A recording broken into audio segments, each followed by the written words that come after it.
शनि प्रदोष व्रत की कथा से खुलते हैं भाग्य के द्वार, जरूर पढ़ें।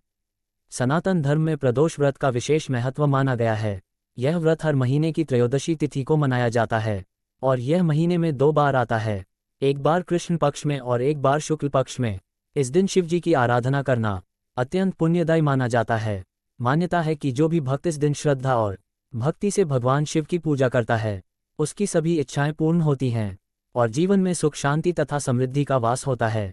वेदों और शास्त्रों के अनुसार जब प्रदोष व्रत शनिवार के दिन आता है तो उसे शनि प्रदोष व्रत कहा जाता है, जो और भी विशेष हो जाता है। शनि प्रदोष व्रत का एक खास नियम यह है कि इसकी कथा सुने या पढ़े बिना व्रत अधूरा माना जाता है।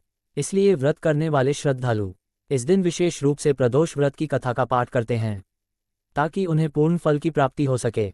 ये कथा भगवान शिव की महिमा, उनके कृपा स्वरूप और भक्तों के प्रति करुणा को दर्शाती है।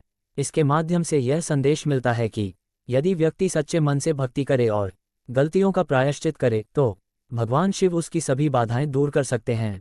शनि प्रदोष के दिन पढ़ें व्रत कथा। प्राचीन समय की बात है। एक गांव था जिसका नाम था अंबापुर।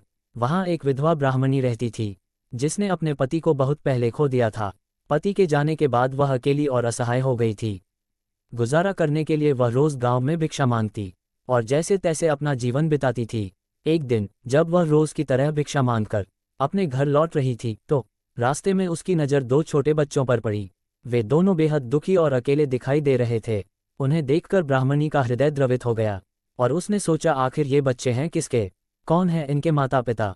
इन सवालों के जवाब तो नहीं मिले, लेकिन करुणा से भरकर वह उन दोनों बच्चों को अपने साथ अपने घर ले आए। समय बीतता गया और दोनों बालक धीरे धीरे बड़े होने लगे। ब्राह्मणी ने उन्हें अपने बच्चों की तरह पाला और स्नेह दिया। जब वे किशोरावस्था में पहुंचे तो एक दिन ब्राह्मणी उन्हें लेकर पास के आश्रम गई जहां महान ऋषि शांडिल्य निवास करते थे। वहां पहुंचकर उन्होंने ऋषि को प्रणाम किया और विनम्रता से निवेदन किया, हे ऋषिवर, कृपया बताएं ये दोनों बालक कौन हैं, इनके असली माता पिता कौन हैं। जब ब्राह्मणी ने ऋषि शांडिल्य से उन बालकों की असली पहचान पूछी तो ऋषि ने शांति से उत्तर दिया, हे देवी, ये कोई साधारण बालक नहीं हैं, ये तो विदर्भ राज्य के राजकुमार हैं। उनके राज्य पर गंधर्व नरेश ने आक्रमण किया था जिसमें वे अपना सारा वैभव और राजपाट खो बैठे। अब वे बेघर और असहाय हैं। ये सुनकर ब्राह्मणी की आंखों में करुणा और चिंता दोनों झलकने लगीं। उन्होंने ऋषि से निवेदन किया, ऋषिवर, कृपा करके कोई ऐसा मार्ग बताए जिससे इनका खोया हुआ राज्य फिर से मिल सके। तब ऋषि शांडिल्य ने उन्हें एक उपाय बताया, यदि तुम इन दोनों बालकों के साथ श्रद्धा और निष्ठा से भगवान शिव का प्रदोष व्रत करो तो शिव जी अवश्य कृपा करेंगे और सब कुछ पहले जैसा हो जाएगा। ब्राह्मणी ने बिना विलंब किए उस व्रत को करना स्वीकार कर लिया। तीनों ने मिलकर भावपूर्ण तरीके से प्रदोष व्रत का पालन किया, शिवजी की पूजा की और व्रत की कथा सुनी। कुछ समय बाद संयोग से उन राजकुमारों में से बड़े राजकुमार की भेंट एक राजकुमारी अंशुमति से हुई। बातचीत और जान पहचान के बाद दोनों ने एक दूसरे से विवाह करने की इच्छा जताई। जब ये बात अंशुमति के पिता को पता चली तो उन्होंने गंधर्व नरेश के खिलाफ युद्ध में राजकुमारों का साथ देने का निर्णय लिया।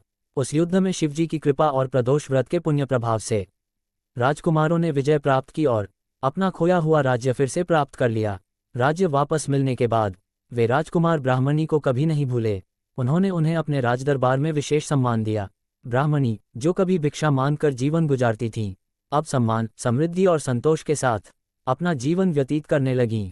इस प्रकार प्रदोष व्रत के प्रभाव से न केवल राजकुमारों को उनका राजपाट मिला, बल्कि ब्राह्मणी को भी नया जीवन मिला। जय भोले।